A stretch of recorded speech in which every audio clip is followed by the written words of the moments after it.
जैसा कि दोस्तों रिसेंट्स में अभी जो बजट आया भारत का 1 फरवरी 2025 और 26 का जो बजट है इस बार का, तो बजट्स में इस बार जो सबसे बड़ा चीज अनाउंसमेंट है वो है आपका टैक्स का जो रेट है वो कट कर दिया गया है, जिसकी वजह से भारत सरकार को लगभग मान के चलिए कि 1 लाख करोड़ का फिस्कल मतलब कि आपका नुकसान होने वाला है, कह सकते हैं। मतलब कि टैक्स के रेट्स को कम करने के लिए जो भी आप कह सकते हैं। अब इसी के साथ साथ इसी साल में अगर हम बात करेंगे तो रिजर्व बैंक ऑफ इंडिया का जो एक मतलब कि मीटिंग होता है जिसको हम लोग बोलते हैं मॉनेटरी पॉलिसी कमेटी, सिंपल आपका। अब सवाल है दोस्तों कि ये मॉनेटरी पॉलिसी कमेटी है क्या? तो देखिए बेसिकली दोस्तों क्या है कि reserve bank of India Bharat में जो पॉलिसी बनाती है उसको हम लोग बोलते हैं मॉनेटरी पॉलिसी। ठीक है। अब ये जो मॉनेटरी पॉलिसी है तो इसको हैंडल करती है कमेटी, और इस कमेटी में टोटल 6 मेंबर होते हैं, टोटल 6 मेंबर होते हैं। 3 मेंबर जो होते हैं फ्री मेंबर्स, वो भारत सरकार की तरफ से रहते हैं, मतलब सेंट्रल गवर्नमेंट की तरफ से रहते हैं। और इसी के साथ साथ जो 3 मेंबर्स होते हैं दोस्तों वो आरबीआई के अंदर से ही रहते हैं। और इस कमिटीज को जो लीड करते हैं वो आपका संजय मल्होत्रा जी, मतलब ये हो गया आरबीआई के गवर्नर, इनको लीड करते हैं ओवरऑल। ठीक है, संजय मल्होत्रा से आप कंफ्यूज नहीं होइएगा। संजय मल्होत्रा जी जो रिसेंट में आरबीआई के गवर्नर बने हैं, फर्स्ट ऑफ ऑल दोस्तों।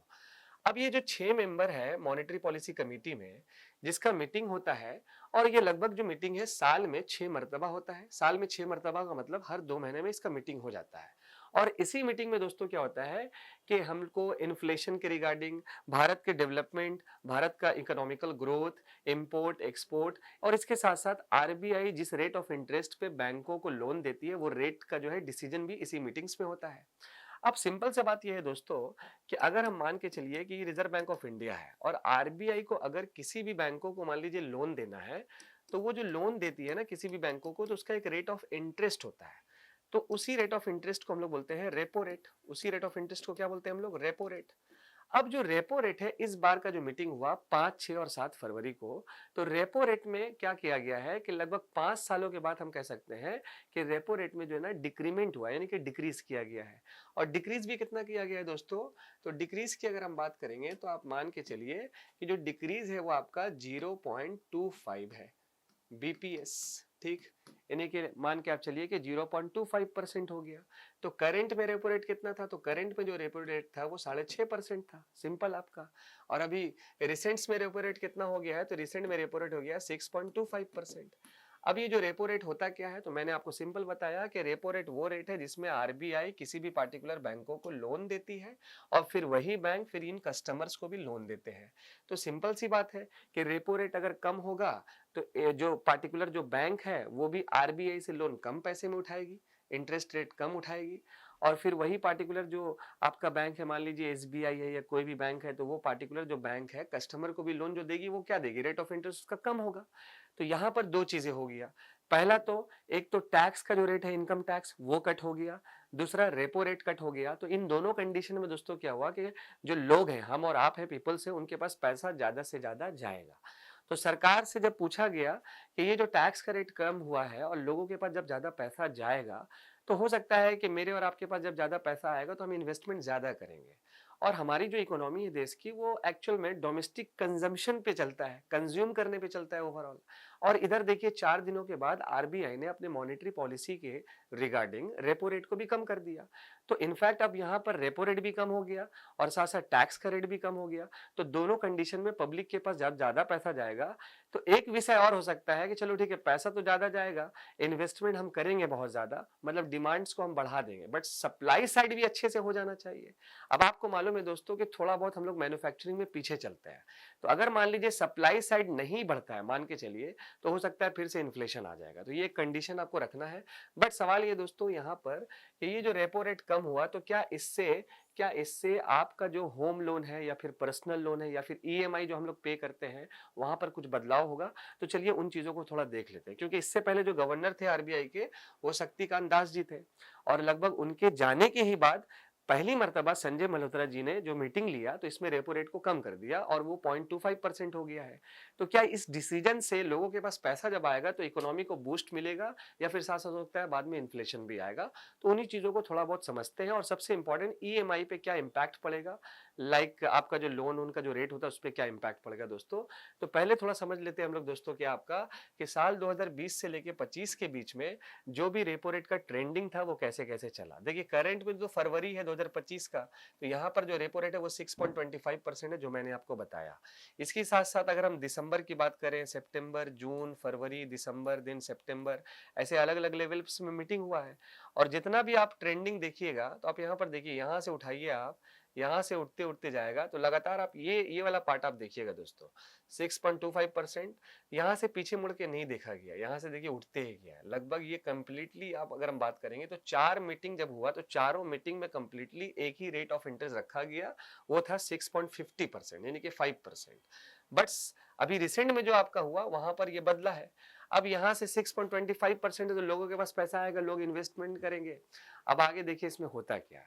एक और इंपॉर्टेंट बात यह है दोस्तों कि रेपो रेट जो भी इंक्रीज होता है या डिक्रीज होता है वो इन्फ्लेशन को देख करके भी होता है, क्योंकि आप सभी लोगों को ये जानकारी होना भी चाहिए कि डिमांड का जो साइड होता है वो आरबीआई कंट्रोल करती है और सप्लाई का जो साइड होता है वो भारत सरकार करती है। ठीक है, क्योंकि प्याज का सप्लाई कितना होगा वो कंट्रोलिंग भारत सरकार के पास है, और डिमांड मतलब कि आपके पास कितना पैसा होगा वो कंट्रोलिंग जो है वो रिजर्व बैंक ऑफ इंडिया के पास है। अब यहां पर आप देखिए कि अगर इस दो कंडीशन में, पहला तो टैक्स कम हो गया तो पैसा लोगों के पास आएगा, और दूसरा ये रेपो रेट भी कम हो गया फिर दोबारा पैसा लोगों के पास आएगा, तो क्या इससे इन्फ्लेशन हो जाएगा? तो कमेंट सेक्शन में आप जरूर आप बताइएगा, अगर आपको नीड होगा तो हम डिटेल वीडियो उस पर भी बनाएंगे। बट पहले चलिए लौटते हैं वही वापस से ईएमआई की तरफ। अच्छा देखिए, एक सवाल हमेशा ये था कि when will your EMI get cheaper. आपका ईएमआई जो होता है जिसमें आप लोग मान लीजिए पर्सनल लोन लेते हैं या फिर होम लोन लेते हैं, जो भी चीजें आपका लोन्स में रहता है, तो ईएमआई जो है वो चीपर कब होता है? देखिए सिंपल इसका आंसर है the interest rate on the loan that are linked with external benchmark like the repo rate. अब देखिए ये क्या है एक्सटर्नल बेंचमार्क, इसको हम लोग बोलते हैं मालूम है क्या दोस्तों, एक्सटर्नल बेंचमार्क लेंडिंग रेट। अब एक्सटर्नल बेंचमार्क जो लेंडिंग रेट होता है, ये सिंपली दोस्तों क्या होता है कि आपके ईएमआई से कनेक्टेड होता है और साथ साथ आपका रेपो रेट से कनेक्टेड होता है। अब आप बताइए पहला रेपो रेट कितना था, तो पहला जो रेपो रेट था वो 6.5% था। ठीक है, और अब ये रेपो रेट अभी करंट में कितना हो गया, तो 6.25% हो गया है। अब आपका जो भी लोन होगा मान के चलिए जिसपे आप ईएमआई भरते हैं, अब आप सभी को मालूम है कि पर्सनल जो लोन होता है वो थोड़ा सा उसका रेट ऑफ इंटरेस्ट हाई होता है, और उसके बाद अगर आप मान लीजिए कि होम लोन लेते हैं तो उसका रेट ऑफ इंटरेस्ट कम होता है। तो मान के चलिए कि आपका होम लोन का जो इंटरेस्ट रेट चल रहा था ईएमआई पे वो चल रहा था, मान के आप चलिए कि 9.50%, 9.50%। और ये जो आपका ईएमआई है 9.50% का, ये कनेक्टेड किससे रहता है, तो ये कनेक्ट होता है आपका एक्सटर्नल बेंचमार्क लेंडिंग रेट से, और एक्सटर्नल बेंचमार्क जो लेंडिंग रेट है इसका कनेक्शन रेपो रेट से होता है। तो मान के चलिए कि अगर जैसे ही 6.25% हुआ है रेपो रेट कम होकर के, तो आपका यहाँ पर भी जो एक्सटर्नल बेंचमार्क लेंडिंग रेट या फिर कह सकते हैं कि ये जो लोन का ईएमआई जो आप भरिएगा, ये 9.50 था तो ये कम होकर के हो जाएगा 9.25%। ये बिल्कुल इसका कनेक्शन है। अब आप थोड़ा सा सोच ही लीजिएगा दोस्तों कि जैसे ही ये वाला कम होगा मान के चलिए, तो आपके पास पैसा और भी सेव होगा, मंथली वाइज होगा फिर ईयरली वाइज भी होगा।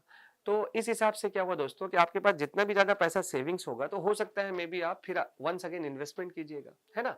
तो देखिए यहाँ पर चीपर कब होता है, तो वही मैं आपको समझाना चाह रहा हूँ। Will be reduce immediately within about a month, however MCLR linked loans could take at least 2 quarters before EMI get cheaper. अब एमसीएलआर का फुल फॉर्म क्या है, तो मार्जिनल कॉस्ट लेंडिंग रेट, जो ओवरनाइट लोन होता है दोस्तों। ठीक है, आई होप आपको ये ईएमआई वाला समझ में आया होगा। हाँ, ये ऑब्वियस सी बात है कि अगर रेपो रेट कम हुआ तो यहाँ पर ईबीएलआर जो है यानी एक्सटर्नल बेंचमार्क जो लेंडिंग रेट होता है वो उससे कनेक्टेड होता है, और यहाँ से फाइनली आपका ईएमआई वहां से जो है ना वो चीपर हो जाएगा। बिल्कुल सिंपल और कुछ नहीं है। तो एक साइड आप समझिए कि आपके हाथों में टैक्स का जो था मामला उसको कम कर दिया गया, रेपो रेट का जो मामला था वो कम हो गया है, और इधर से जब आप ईएमआई या फिर जो लोन चीपर हो जाएगा तो लोगों के पास और भी पैसा आना लगेगा, और यहाँ से लोग इन्वेस्टमेंट करना शुरू करेंगे, क्योंकि हमारा इकोनॉमी डोमेस्टिक कंजम्पशन पे है फर्स्ट ऑफ ऑल। तो यहाँ से जितना ज्यादा आप डिमांड क्रिएट कीजिएगा तो सप्लाई साइड भी अच्छा होना चाहिए। अगर वो नहीं होता है तो यहाँ से इन्फ्लेशन होने का बहुत बड़ा चांसेस है, क्योंकि कहीं ना कहीं दोस्तों जब हम डिमांड करते हैं कोई चीज को खरीदने के लिए तो मैन्युफैक्चरिंग भी अच्छा होना चाहिए, और अगर हमारा मैन्युफैक्चरिंग नहीं है तो फिर उस वक्त हम इम्पोर्ट करेंगे, और जैसे ही हम मान लीजिए ज़्यादा से ज़्यादा इम्पोर्ट करेंगे, सुनिए रिमेंबर रखिए, जैसे ही ज़्यादा से ज़्यादा इम्पोर्ट करेंगे, हमारे पास जो भी फॉरेन करेंसी एसेट्स होगा लाइक डॉलर्स होगा, वो ज़्यादा से ज़्यादा हमको पे करना होगा और यहाँ से हमारा जो रुपीस है वो डेप्रिशिएट भी होने लगेगा। और इनफैक्ट एसबीआई का तो रिपोर्ट भी आया था कि साल 2029 तक जब तक ट्रम्प है, तो हमारा जो रुपीस है वो चला जाएगा 92 रुपीस तक एक्सचेंज में, और अभी समथिंग आप देख लीजिए 86 के आसपास तो है ही है। अच्छा, ऐसे बच्चे जो रिसेंट्स में आईबीपीएस का भी इंटरव्यू देने जा रहे हैं, तो ये वाला जो चीज़ें चल रहा है करंट में, बहुत ज़्यादा इंपॉर्टेंट है और इनफैक्ट जो अमेरिकन इश्यू चल रहा है वो भी काफ़ी महत्वपूर्ण है दोस्तों। बाकी इन सारी चीज़ों को लेकर के एक और वीडियोज़ हम बनाएँगे जिसमें अपकमिंग पेपर्स में काफ़ी हेल्प करे। बाकी मैं आपसे मिलता हूँ दोस्तों नेक्स्ट वीडियो में। मैं आपका दोस्त और आपका host Adnan sir, thank you so much. जय हिंद दोस्तों।